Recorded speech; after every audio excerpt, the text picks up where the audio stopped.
The House of Representatives today voting to crack down on banks jacking up interest rates on credit cards. Some of those interest rates now as high as, are you ready, 33%. President Obama signed a consumer protection law to stop that practice, but it doesn't go into effect until next year. The delay will give banks several months to keep hiking those interest rates, but today lawmakers tried to move up the deadline to next month. Kitty Pilgrim will tell us who's going to win this race against those higher rates. 16%, 18%, 22%, 33%. How high can credit card interest rates and fees go?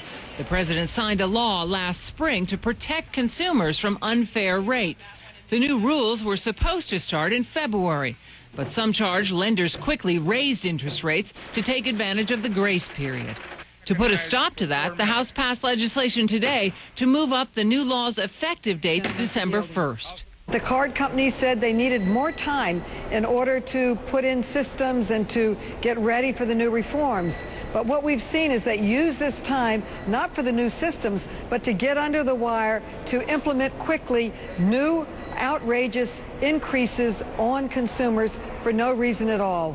According to a recent Pew study on unfair or deceptive credit card practices, 99.7% of lenders jacked up interest rates without any notice to or say-so from the customer. Since December of last year, the study found bank card interest rates climbed more than 20%, and lenders are moving away from fixed interest rates towards variable rates. Our data was collected in July, and since then we've been spot checking the market, and we have been seeing even higher interest rates and some other changes. Credit card companies defend the move, saying they need to stay profitable. This from Chase Card Services. When necessary, we make changes to pricing, terms, or credit lines based on borrower risk, market conditions, and the cost to us of making loans.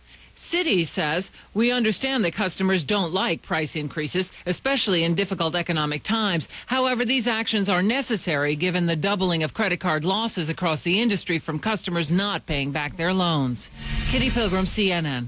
Now, the bill to move up the deadline for consumer protection to December 1 now goes to the Senate. This consumer protection legislation limits what lenders can charge you on the current and past balances, but rate increases can still happen on future balances, although the new legislation does have some rules on how interest rate. Yes, go ahead. I got the small print. Yeah. 33%. What does this consumer protection that President Obama signed into effect, what does it limit rates to? Well, there's not a limit on rate, but Not a limit on rates. So how are they going to stop this outrageous behavior on the part of these credit card companies and banks? It really doesn't fully do that, as you know. Sorry, what you're saying is the consumer continues to be screwed. They have to notify the consumer. There are certain measures that are going in to help stop this, but of course it does not clear this up completely. In fact, the new sort of wrinkle is that they encourage you to use your debit card, and the overdraft fees on debit cards are extremely high. So there's still many, many, many abuses that have not been addressed yet. And what is the cost of money to commercial banks right now in this country? I don't. Zero.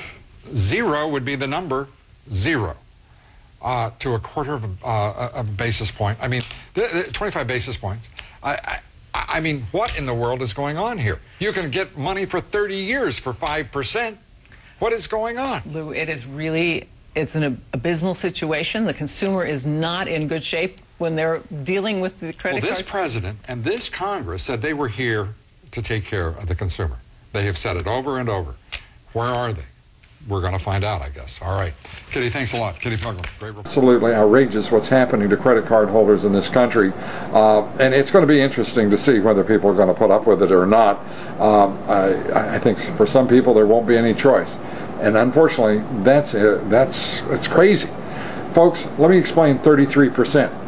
If you think there's such a thing as loan sharks in this country, 33% would be a loan shark rate. I mean, that's insane what they're doing. And I'm telling you, we've got to do something about it, and it's got to happen right now.